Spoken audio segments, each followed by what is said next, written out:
Hello, and welcome to another daily encouragement. Today we are looking at Isaiah chapter 40, verses 28 to 31. And that's a powerful encouragement that the prophet Isaiah brings to the people of Israel, even as they're sitting slumped in defeat. Some of them have been taken into exile. Nation after nation has trodden on them like they were some kind of doormat. Problem after problem, challenge after challenge, bad news after bad news. And they are wondering where God went. Has God forsaken them? And Isaiah says this: Have you not heard? Do you not know that the Lord is the everlasting God, the creator of the ends of the earth? He does not faint and he does not grow weary. And that's powerful encouragement, isn't it? But then he goes on to say, even the young, and you can think of toddlers, you can think of children as they run here and there with all their boundless energy, even the young may grow faint. Even young men may grow weak. But those that wait upon the Lord, they will have wings like eagles. They will not grow faint, they will not grow weary.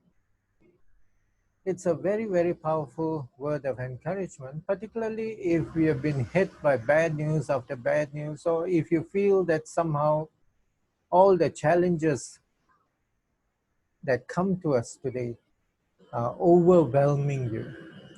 If you feel like being overwhelmed, or if you feel like God has gone out somewhere and He doesn't bother about you anymore, if you have been hit by bad news after bad news, then this is the word of encouragement for you. Do not give up. Do not give up, because the Lord is the everlasting God. I'm not talking about false optimism. I'm not talking about putting on a positive shade to things.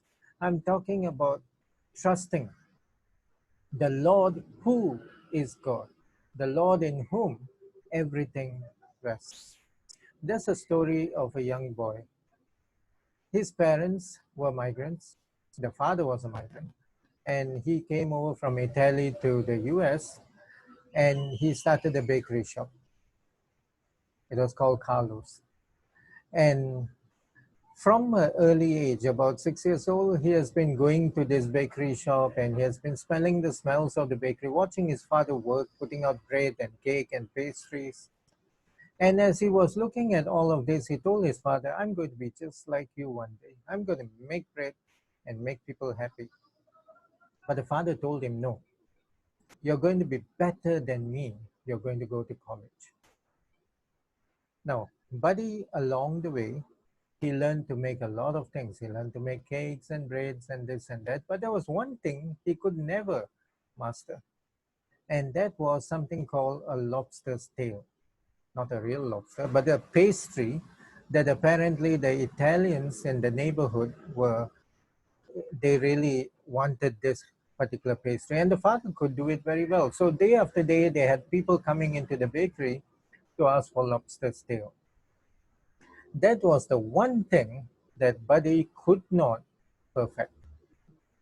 One day the father died, and Buddy had to drop out of school, take over the bakery, and keep things going. And he tried his level best to do this lobster tail. Customer after customer was coming in and asking for it, and he was about to give up.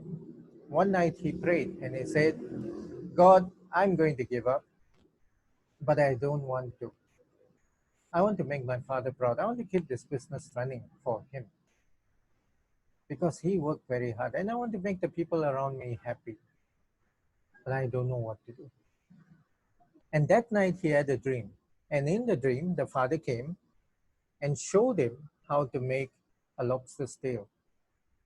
The next day he went into the bakery and he was there from morning till night, and he just worked at it until he got it right. Today, he has got more than 17 bakeries. Buddy was known as the Cake Boss, and he had a TV series, and he became immensely popular. But in that time, as someone interviewed him, he said, I nearly gave up. I nearly gave up. It was just too much to take. If not for the dream that God had sent, I would have been gone. We never know where we are in our journey, and we never know what is to come. But God has all the wisdom and understanding at His disposal. He knows what is going on in our life. Be strong. Do not give up. Even if it seems like it's too much, even if it seems like the world is collapsing around you, do not give up. Because the Lord, He gives strength to those who wait upon Him. So take your time, go up to God and say, Lord, that's it. You need to give me strength. You need to guide me because only you know what is happening in my life. And may this word give you encouragement to go on and not to give up this day and in the days to come. The Lord bless you.